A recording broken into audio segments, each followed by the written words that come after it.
ಸುಹಾಸ್ ಕೊಲೆಗೆ big twist. ಪ್ರತಿಕಾರಕ್ಕಾಗಿ ನಡೀತಾ ಹತ್ಯೆ, ಪರಿಹಾರದ ಹಣದಲ್ಲೇ ಸ್ಕೆಚ್. ಸಫ್ವಾನ್ಗೆ ಸುಪಾರಿ ಕೊಟ್ಟಿದ್ಯಾರು? ಶೆಟ್ಟಿ ಸುಪಾರಿ ಹಿಂದಿನ ಭಯಾನಕ ಕಥೆ, ಸರ್ಕಾರವೇ ನೋಡಬೇಕಾದ ಸ್ಟೋರಿ. ಪ್ರತಿಕಾರದ ಹತ್ಯೆ, ಸುಪಾರಿ ಡೀಲ್ ರಹಸ್ಯ.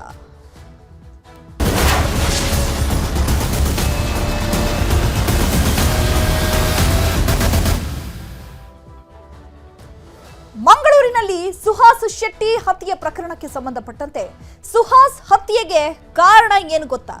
ನ್ಯೂಸ್ 8 ನಲ್ಲಿ ಪಿನ್ ಟು ಪಿನ್ ಮಾಹಿತಿಯನ್ನ ತೋರಿಸ್ತಾ ಹೋಗ್ತೀವಿ. ಮಂಗಳೂರಿನಲ್ಲಿ ಹಿಂದೂ ಕಾರ್ಯಕರ್ತ ಸುಹಾಸ್ ಶೆಟ್ಟಿಯನ್ನ ಬರ್ಬರವಾಗಿ ಹತ್ಯೆಗೈಯಲಾಗಿದೆ. ಹಾಗಿದ್ರೆ ಸುಹಾಸ್ ಹತ್ಯೆಗೆ ಕಾರಣ ಏನು? ನ್ಯೂಸ್ 8 ನಲ್ಲಿ ಪಿನ್ ಟು ಪಿನ್ ಮಾಹಿತಿಯನ್ನ ಕೊಡ್ತಾ ಹೋಗ್ತೀವಿ.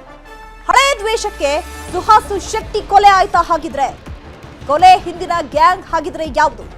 ನ್ಯೂಸ್ 18 ನಲ್ಲಿ ಎಕ್ಸ್ಕ್ಲೂಸಿವ್ ಸುದ್ದಿ. ಯಾವ ರೀತಿಯಾಗಿ ಸುಹಾಸ್ ಕೊಲೆಗೆ ಸ್ಕೆಚ್ ಹಾಕಲಾಗಿತ್ತು? ಸುಹಾಸ್ ಹತ್ಯೆಗೆ ಅಸಲಿ ಕಾರಣ ಏನು? ಯಾವ ರೀತಿ ಇತ್ತು ಪ್ಲಾನ್? ನ್ಯೂಸ್ 18 ನಲ್ಲಿ ಎಕ್ಸ್ಕ್ಲೂಸಿವ್ ಸುದ್ದಿ.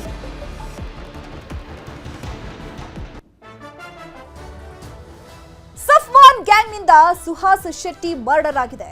ಸಫ್ವಾನ್ಗೆ ಚೂರಿ ಇರಿದಿದ್ದ ಕಾರಣಕ್ಕೆ ಹಾಕಿದ್ರೆ ಇದು ಪ್ರತಿಕಾರನ? ಸಫ್ವಾನ್ ಜೊತೆ ಸುಹಾಸ್ ಆಪ್ತ ಪ್ರಶಾಂತ್ ಗಲಾಟೆಯನ್ನ ಮಾಡ್ಕೊಂಡಿದ್ದಂತೆ.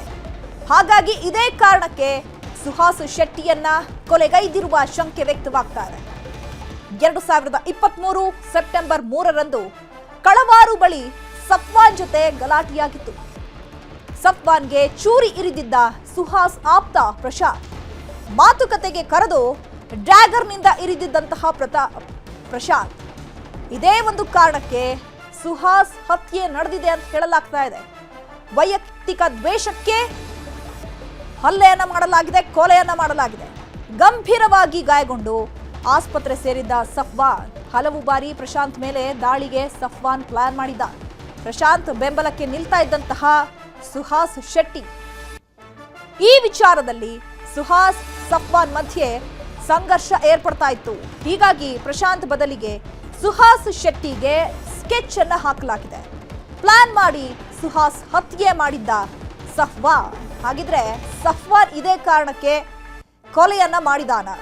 ಅದಕ್ಕಾಗಿಯೇ ಸುಪಾರಿಯನ್ನ ತೆಗೆದುಕೊಂಡಿದ್ದಾನ? ತಮ್ಮ ಸಹಚರರ 9 ಜನರ ತಂಡದೊಂದಿಗೆ ಹತ್ಯೆಯನ್ನ ನಡೆಸಿದ್ದಾನೆ. ಮೀನು ಸಾಗಿಸುವ ಮಿನಿ ಲಾರಿಯನ್ನ ಚಲಾಯಿಸ್ತಾ ಇದ್ದಂತಹ ಸಫ್ವಾನ್, ಸ್ವಿಫ್ಟ್ ಕಾರನ್ನ ಚಲಾಯಿಸ್ತಾ ಇದ್ದಂತಹ ಮಜುಂಬಿಲ್, ಇವರೆಲ್ಲರೂ ಸೇರ್ಕೊಂಡು ಪ್ಲಾನ್ ಮಾಡಿ ಸುಹಾಸ್ ಶೆಟ್ಟಿಯನ್ನ ಹತ್ಯೆಗೈದಿದ್ದಾರೆ. ಆ ಎಲ್ಲ ದೃಶ್ಯಗಳು ಕೂಡ ಅಲ್ಲೇ ಇದ್ದಂತಹ ಸ್ಥಳೀಯರ ಮೊಬೈಲ್ನಲ್ಲಿ ಕ್ಯಾಪ್ಚರ್ ಕೂಡ ಆಗಿದೆ. ಈ ಕೊಲೆಗೆ ಸಫ್ವಾನ್ ನೇರ ಕಾರಣ ಅಂತ ಹೇಳಲಾಗ್ತಾ ಇದೆ. ಯಾಕಂದ್ರೆ ಸಫ್ವಾನ್ ಜೊತೆಗೆ ಈ ಸುಹಾಸ್ ಶೆಟ್ಟಿ ಇದಾನಲ್ಲ, ಆತನ ಸಹೋದರ ಅಥವಾ ಆತನ ಸ್ನೇಹಿತ ಪ್ರಶಾಂತ್ ಅನ್ನೋನು ಯಾವಾಗ್ಲೂ ಕಿರಿಕ್ ಮಾಡ್ತಾ ಇದ್ನಂತೆ. ಆದ್ರೆ ಇಲ್ಲಿ ಪ್ರಶಾಂತ್ ಟಾರ್ಗೆಟ್ ಆಗಬೇಕಾಗಿತ್ತು, ಬಟ್ ಪ್ರಶಾಂತ್ ಟಾರ್ಗೆಟ್ ಆಗಿಲ್ಲ, ಸುಹಾಸ್ ಶೆಟ್ಟಿ ಟಾರ್ಗೆಟ್ ಆಗಿದ್ದಾನೆ. ಸೊ ಯಾಕಂದ್ರೆ ಯಾವಾಗ್ಲೂ ಕೂಡ ಪ್ರಶಾಂತ್ ಬೆನ್ನಿಗೆ ನಿಲ್ತಾ ಇದ್ದಂತಹ ವ್ಯಕ್ತಿ ಅಂತಂದ್ರೆ ಸುಹಾಸ್ ಶೆಟ್ಟಿ. ಯಾಕಂದ್ರೆ ಹಿಂದೂ ಕಾರ್ಯಕರ್ತ, ಈ ಹೋರಾಟ ಇರ್ಲಿ, ಯಾವ್ದಾದ್ರು ಜಗಳ ಇರ್ಲಿ, ಸೊ ಯಾವಾಗ್ಲೂ ಕೂಡ ಮುಂದೆ ಇರ್ತಾ ಇದ್ದಂತಹ ವ್ಯಕ್ತಿ ಸುಹಾಸ್ ಶೆಟ್ಟಿ. ಹಾಗಾಗಿ ಈ ಸಫ್ವಾನ್ ಕಣ್ಣು ಸುಹಾಸ್ ಶೆಟ್ಟಿ ಮೇಲೆ ಬಿದ್ದಿದೆ. ಸುಹಾಸ್ ಶೆಟ್ಟಿ ಕೊಲೆ ಹಿನ್ನೆಲೆ ಇವತ್ತು ಗೃಹ ಸಚಿವ ಡಾಕ್ಟರ್ ಜಿ ಪರಮೇಶ್ವರ್ ಮಂಗಳೂರಿಗೆ ತೆರಳಿದ್ರು. ಈ ವೇಳೆ ಮಾತನಾಡಿದ ಪರಮೇಶ್ವರ್, ಸುಹಾಸ್ ಹತ್ಯೆ ಕೇಸ್ನಲ್ಲಿ ಈಗಾಗಲೇ 8 ಜನರನ್ನ ಬಂಧಿಸಲಾಗಿದೆ. ಮಂಗಳೂರು, ಉಡುಪಿಯಲ್ಲಿ ಶಾಂತಿ ಕಾಪಾಡ್ತೇವೆ, ಆಂಟಿ ಕಮ್ಯುನಲ್ ಫೋರ್ಸ್ ರಚನೆ ಮಾಡ್ತೇವೆ ಅಂತ ಹೇಳಿದ್ದಾರೆ. ಈ ಕೊಲೆ ಮಾಡಿದವರು ಸುಮಾರು 8 ಜನ ಈ ಕೃತ್ಯದಲ್ಲಿ ಭಾಗವಹಿಸಿದಂಥವ್ರನ್ನ ನಮ್ಮ ಪೊಲೀಸ್ ಇಲಾಖೆ ಅವರನ್ನು ಅರೆಸ್ಟ್ ಮಾಡಿದ್ದಾರೆ, ಸೆಕ್ಯೂರ್ ಮಾಡಿದ್ದಾರೆ. ಅವರೆಲ್ಲರೂ ಕೂಡ ಇವತ್ತು ಪೊಲೀಸ್ ಕಸ್ಟಡಿಯಲ್ಲಿದ್ದಾರೆ.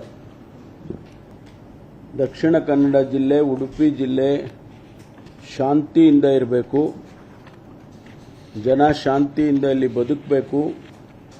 ಯಾವ ಕಮ್ಯುನಲ್ ಫೋರ್ಸಸ್ಗಳು ಕೂಡ ಅವರು ಯಾವುದೇ ಸಮುದಾಯದವರಾಗಲಿ ಅವರನ್ನ ಕಾನೂನು ಉಲ್ಲಂಘನೆ ಮಾಡೋದಕ್ಕೆ ಬಿಡೋದಿಲ್ಲ.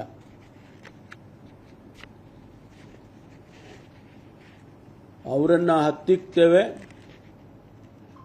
ನಿರ್ದಾಕ್ಷಿಣ್ಯವಾದ ಕ್ರಮ ತಗೊಳ್ತೇವೆ. ಈ ರಾಜ್ಯದ ರಾಷ್ಟ್ರದ ಕಾನೂನಿನ ಚೌಕಟ್ಟಿನಲ್ಲಿ ಅವರ ಮೇಲೆ ಏನೆಲ್ಲ ಕ್ರಮ ತಗೋಬೇಕೋ ಅದನ್ನು ತಗೊಳ್ತೇವೆ. ಯಾರು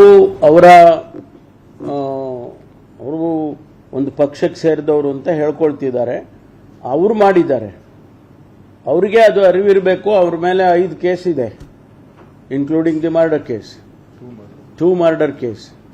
ಅದರಿಂದ ಅವರಿಗೆ ಅರಿವಿರಬೇಕಾಗಿತ್ತು. ಹೌದಪ್ಪ, ಇವರು ಒಬ್ಬರು ಈ ಥರದವರು ಕ್ರಿಮಿನಲ್ ಆಗಿದ್ದವರು, ಇವ್ರನ್ನ ನಾವು ಗ್ಲೋರಿಫೈ ಮಾಡಬಾರ್ದು ಅಂತ ಅವರಿಗೆ ಇರಬೇಕಿತ್ತು. ಅವರೆಲ್ಲ ಯಾವುದಾವುದೋ ಕಾರಣಕ್ಕೆ ಅವರೆಲ್ಲ ಬಂದು ಮಾಡಿ ಹೋಗಿದ್ದಾರೆ. ಅದ್ರ ಬಗ್ಗೆ ನಾನೇನು ಹೆಚ್ಚು ಕಾಮೆಂಟ್ ಮಾಡಕ್ಕೆ ಹೋಗೋದಿಲ್ಲ. ಬಟ್ ನಾವ್ಯಾರು ಅದನ್ನ ಪೊಲೀಸ್ ಆಗಲಿ ಅಥವಾ ಸರ್ಕಾರವಾಗಲಿ we don't encourage that such things.